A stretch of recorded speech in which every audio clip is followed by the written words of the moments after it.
Hello friends, day 145, my last full day. I started from Marazion this morning and it's mostly been on tracks today, which has been nice. Some of them good, some of them not so good, rather blocked in places as you'll see, but largely good tracks, great weather, a bit too warm really, but fabulous sunshine all day. And I came through Penzance early on and then out into the countryside, and I've ended the day at Chapel Carn Brea.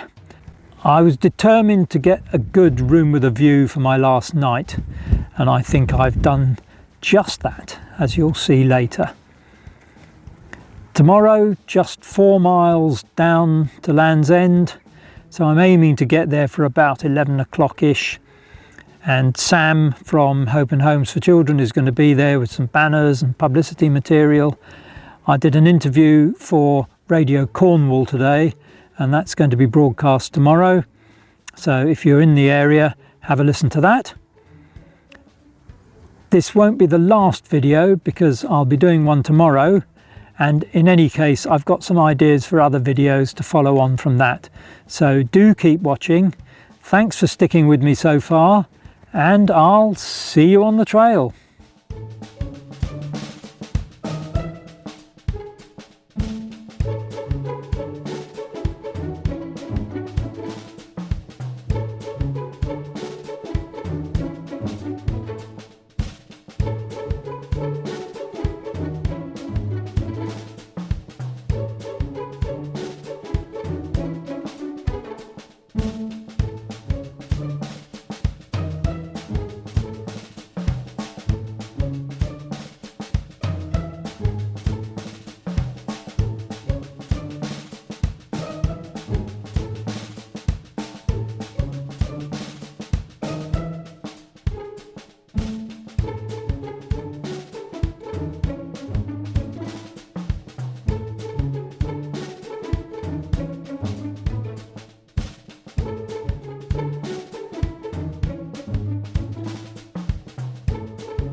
I was determined to end my trip with a spectacular room with a view, and I think you could say this is pretty spectacular.